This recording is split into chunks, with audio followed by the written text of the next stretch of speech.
Hello everyone. On behalf of Sri Venkatramana Swami College, Bantwal, I welcome you, the first year BSc students, on behalf of the Department of Zoology. So myself, Supreet Kadkol, Assistant Professor, Department of Zoology, Sri Venkatramana Swami College, Bantwal. So in this session, mainly we'll discuss about your syllabus, that is paper 1, animal diversity, which includes non-chordates. So in your lower classes also you have studied about non-chordates. So non-chordates means the invertebrates animals which do not possess their backbone or vertebral column. So we'll see one by one. So usually you are having 4 units. So each unit consists of different subunits, and total paper, it consists of around 80 marks for your theory and 40 marks for your practical, and there will be 2 internal sessions. So internal, which carries their 20 marks.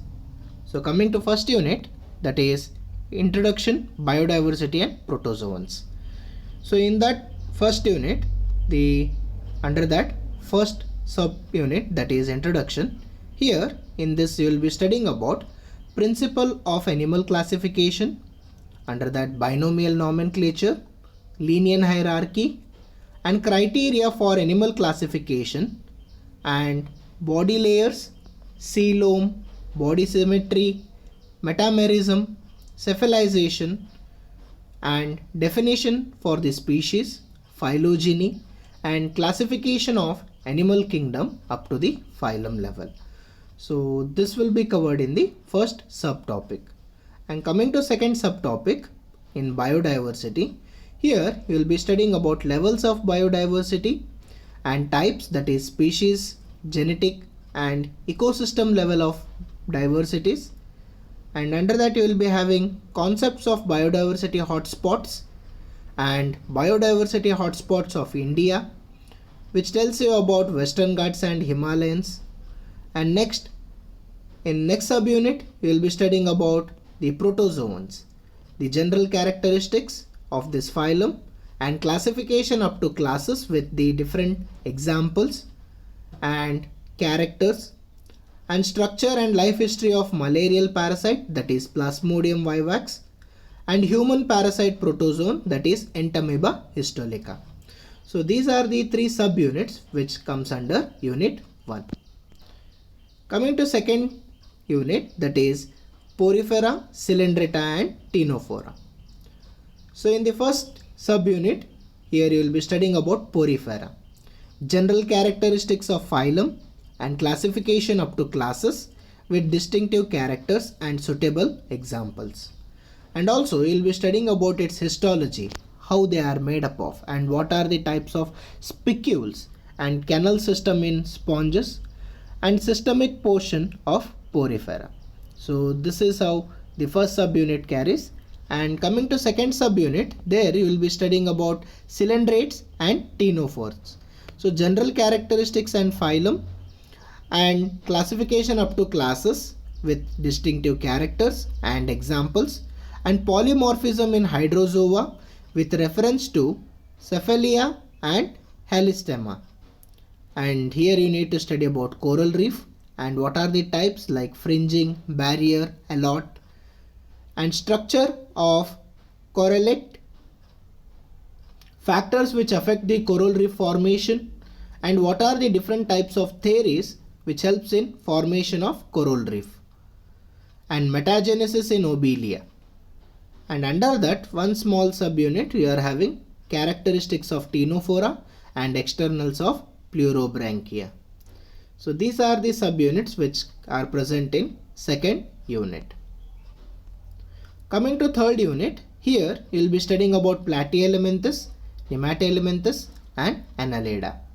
So coming to first subunit in Platyhelminthes, it consists of general characteristics of phylum, classification up to classes with distinctive characters, and structure and life history of liver fluke and tapeworm, and parasitic adaptation of liver fluke and tapeworm.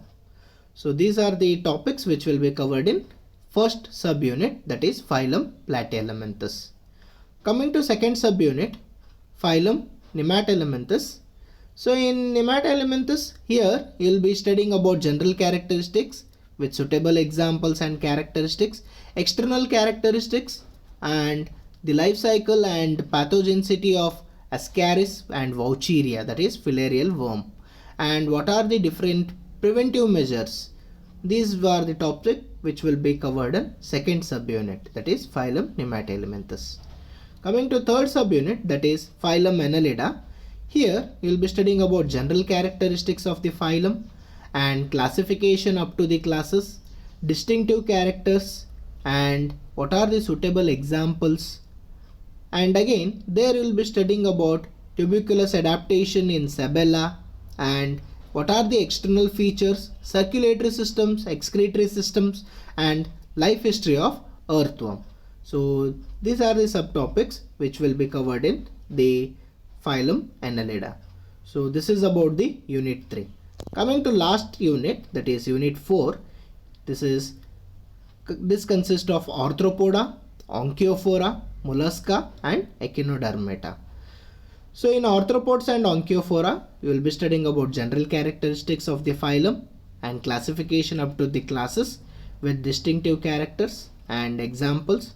External marine prawn, we will be studying, you have to study detailed in appendages and how the metamorphosis of insect takes place and what are the types of definitions which comes under types of examples and what are the types of metamorphosis like hemimetabola and holometabola and ametabola, and external characteristics of peripatus and affinities of Onchophores.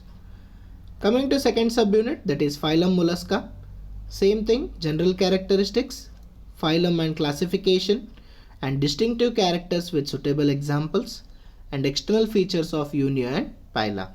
So these are the topics which will be covered under phylum Mollusca. The last subunit, that is phylum Echinodermata.